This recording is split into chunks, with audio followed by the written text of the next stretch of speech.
Mayamo achibiem ni ansa na wasem from Adom TV Badwam dwumade so yeda Apostle Dr. Nita Kotegwa say eni nkranchen sama wode bia na ode ama na fofie edai je wa home kra ai na yensomo sompa kase no ne obetie wo so ebini enipa besa 500,000 na yesi ene HIV/AIDS mo awonu bi ewo nipadua mu wo my Ghana mo yede ho nsam no ebebro na fe aban so esi aginaye se wo bete obebie National Venture Capital Fund ano ne de aboa mabuno ene emma enwuma ene ne nsem bi na no pay me de bro sa Adom TV Badwam kase o share live on Facebook/Adom TV Extra Go TV 119 DSTV 280 uko YouTube search Adom TV Tube kwa adomonline.com ensem weni bebre so ewo ho medi de afia amankwa tamaklo afia ni de mientie se de nsem ni chiremu ankasa etie HIV/AIDS na abeto dwase hadwin ye pa wo my Ghana emu na wo hwe omanmu nyina na nipa ewo bie no hamu nchemu ba ko na chiripo enso ewa mantam no emu na ni nyina mu na poya mantam mu de na ewo so na fe northern region so ewo form mu nsam kase edeba area anu edin ewo oman Ghana mu abeto dwase won mu a nya yade ni bi yo hamu chichemu ba ko chiripo enso nanso okomantem ahoduo mu a ebia edanso sesi abeto dwase poya mantam mu ena wode no ekosoro pa etifedo mantem mu nso de ewofom Ghana AIDS Commission Assistant Director edi atso won mu afi okodi Easter afahye ewokọ anim sebra wo kọ no unia wonim se obedi mpamu agora fa condom ekura sebe yi abetimi abo ho ban afri yade eho ntinsem bia Dr. Kamasel Prosper Kambon ene amane boni akwasi dwamna twetwe nkomo wode tudwa. People have come here to enjoy, to celebrate a very good event, but careful behavior. Use condom. We have abundance of it here to prevent HIV/AIDS. People umuta forget to say yarni wo. See say ahona yadru.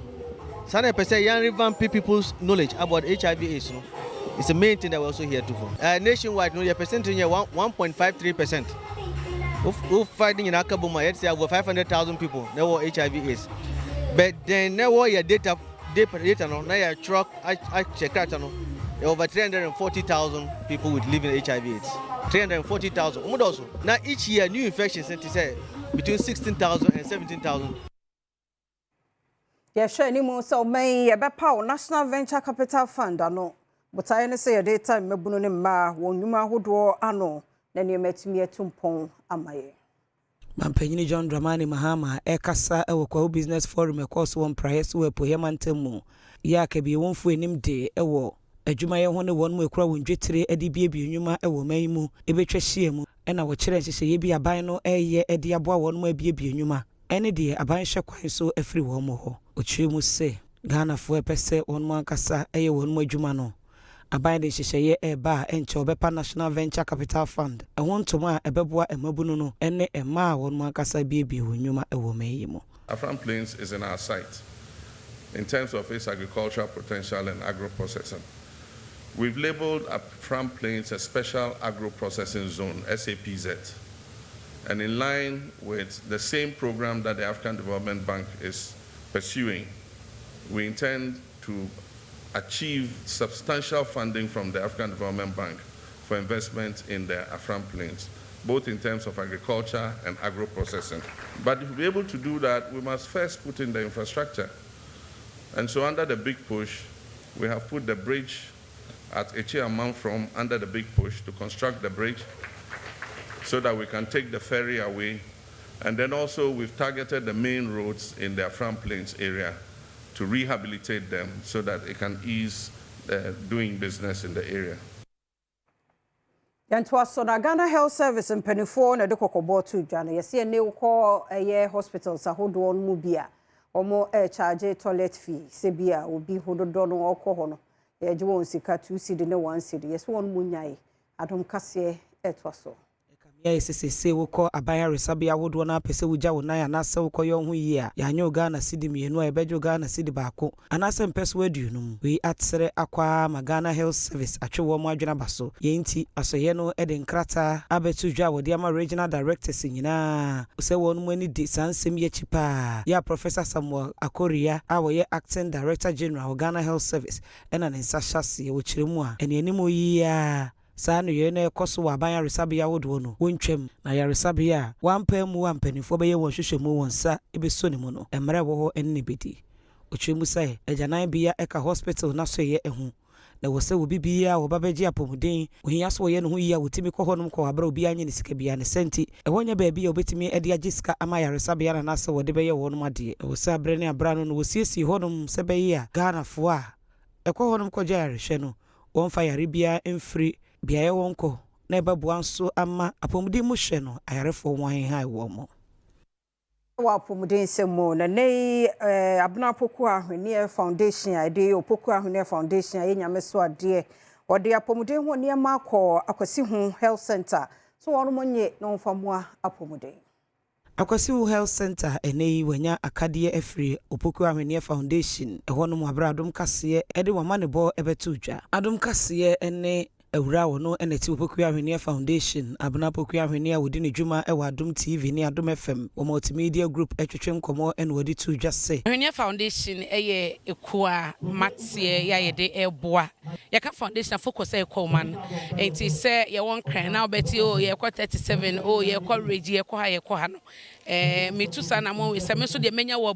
akwanto mu bia no me de beba fie enti eye de beboa na ye main focus no ye enwoma eni apomuden ayarsabia ho niam abecheye enioma no doso bebi bia ayarsabia de djuma ne yie no ye de bia ba ewo hanom eba no wheelchairs empa spirits injection violet chese bandage medical stool bebi bia ayarsabia de djuma ne yie no ye de bia ba ye de ba ye no krompo ne hunu se adwuma wachire pa na ye jina poye mantem mu hwa na won mu ede won dwetire ebeso adom ye kwa Easter ne de nyame ani mu ne asedan mu ano mo de ma fisa afi de ne de twem ade to ekoso ye pa Jojo carbonated vodka lemon Oak Barrels PVT Ghana Limited ayedi enkwe wa amasaman ene de abadwa so na yedi en bo Adom TV for okwa Easter soro market ni sesu koye pa enkofo eto emanfo so aginsana tum nsani abuta onya ice kakra de chili na onya lime kakra already the lime wo this is the only lemon lemon extract yeda obibia say ye ba kwa no mama papa aboaye fise amase say amanfo hu otwea herbal powder no fise otwea herbal powder de eboa nipadua no se koko hawo opose wani won satai tititi o bon saka bia ebeboa Coronation Insurance insurance company their friend say non-life insurance now they as say insure cars properties companies any buildings near there idea ho bedom Adom FM no yenya so far so bebre na aboayen ama yetimi enya airtime etimi dey promoting your very important products your friend no business protection insurance my nkofo is so your new product na ahwe Guinness mood na ye dey abano inti sales na I started nkofo started festival no oti asiati sisi anu bibia akoso very nicely na enyumedia ne ba very nice enya de tonfo nko na ni age na won so ekohwe ade no omo so ani age pa mamre ni amane ahodo bi akokọ okoso na niema bi a ka womo ewo womo afie mu a womo hu no ene wokọ womo hu ni nyina senam krofo keka se kwa we hu kwa wa say ejo obi abeso oba mewesi de omo kare ye no kware a aduchi ma mo ba omo ba papa omo ba so ma isada ye de me wo cruise so amanfo ese me pene e papa man shame ho so wa hwe me di bone ba me ma shame ho so ati ase me ma shame ho so ma shame ho so ti ana me di ring no de a kire o sempa cho makoye for better For West. I feel Easter no there. Bibi aye sonko.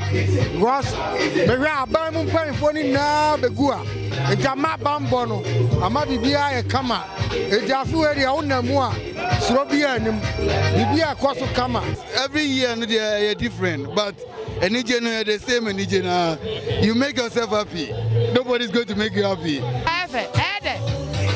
Pabon. To the sense,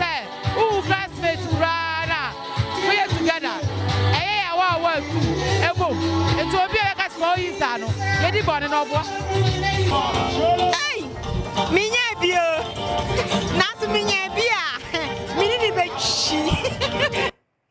That was so the more ransom for Fromo, Dunqua, Hene, or Kufro, being near Con, out of Somi and Sawapadencha East. Mensimo fimfimante mosre mebuno no pa nu bonne montumo ho frimo na monsa mo hodene na momwa fisemu ene dache rantie ne nketesia mpanimfo ne kro na mrantie na ebehya na yese mrantie nsoso enu boni ya ne wo mo hyase aye no ese de kwa na ayekọ anim ade chini ade san bi a no wote foforo din yebese mantie no ene nketisia ne se ye ndache eye wono mu a ye ahoden eye wono mu a ti di nyame pa wo mu chew ipa mantie ne nketisia ne chew nu bone no wo ntwe wo ho mfiri wo ntwe wo ho mfiri enu bone no ho na emmoa yen wasan ede adesede eto ahyemkafo anim se ye kwan no enye se eye papa demu a se wo kwa obetimi yakwa de bia wo kwa obukwa koduru ba bi behia porto ana careful bia wo fu se wa ka na ye good nti wo saka no ho nim ka wo efiri wanim ba fe bra wo behia no da no ho ba bia enye na che se ayowu ana na aba imse ndra ofo no se omo kwa ye nhwe hu yi ni enkai se ye wo abusua ye wo nipa wo fie ye wo yere wo ma e wo fie Yemongra manyonsemo na ndisi amanyoko ni dwemtene wa Sunafo South abato mpesua so wa hafumantemo ye Isa Ben Ahmed ode to adwumayefo wa assembly ho ani wo a wo be ye kokwasa bia wo be ma aban na ni suade hunu ne botaye wontumi nu ho ne de wo sa nipa kro no ye be yiwu afri ho sabre ya to abawie ye nyina ye ka bom ne aprimpuntuo ba so ya ba adwuma ni ade wo ba ha na tuma braba ye no wo ye wa de se wo meye na mo wo di party sem e betwitwa abana na abana nyuma opeso ye no wo de wo mpere ma ne nkoso a menyi ni se o sa ne kwa ba pene so amawo ene o be fa o bag e bra wo nkra na mo se nyina de amanyosam to nchen ni e kama de a wo samobo yan fam amanyosam and transfer pia every assembly ada ye nyina we are all Ghanaians. Municipal Chief Executive MC Yowo Esunafo South enso ne Adom News nsentwofo twetwe nkomo no wode to omanfo nanim se womo enka wono mom na no ene bebo amampuntu abasa mpatem ho mesre menuanom a mo ne me ekọ contest ni nyina se nyina ye party ma se de ekọ mo ho anka meboa no aba me ho no so no mesre so mu nyina mfa mo ni munyam munyansa wo mutrima na anka munya ya anka mo de be no mo mfa meboa me na ye mfa nsom Asunafo no fomai ye ba se ba besom ya ma se nipa emesom ye nti ye besom Asunafo no fomai Nyankopon adawro na adom ntino ye beye mesre ne eka ho se ehia unity ye koro ye wa Asunafo no fo a ne ye jai watimi wa kame na ye yi mpapa mu firi mu a yi se the sky is our limiter ye betimi aduru ho medamase hene ya wono aso ye nifa hene wo Akuapem Traditional Council ye osuo dumja otutu kuno otosumiensa nana edensam tuja ye hia pa se ematan awofo no mo ye me ni ekun ye mmofra no ehon ye ntete wo no mo yie pa no won nyini abaye mpanimpa aiba no ye mmofra no awofo ye tete bo yie ye hwe wo yie papa mesramo ye nyina ate eduto maje body be na wo twe atwam ni mesramo obi ani memoso enu tibiasi no moma edisi biu ye ma no ye me ni ko oni etu ofo se po wo nu body eye ne ma boli bi ni ebu a ye ka woni Nana Kusia or Day Walker, atepem hema, edukrum equiapem, washebo se, wane awufua wonum ewukrum honum nyina ebeka wo ho abomu na wahwe atete mmabunu said ebeya wonum penyini ababe mpanyini pa na aboa wonum kuro no ene omanmu ni nyina. One of the ways that I want to help the youth is to educate them, and not just in school, but to mentor them and talk to them. We've all been youth before. Things are not like they were when we were growing up. They're very different, and they need somebody to talk to them and understand them. I worked with youth for over 30 years, and I've trained other people to work with youth. So I have a heart for young people. Aminya no sana Adom TV Badwam kase na ha na brema kwan ya no pay ye de asia seda ye ode emre ne adaje wada woma twe na yemfa online stories no ne wo ho no ento so ye nche ye kwaba.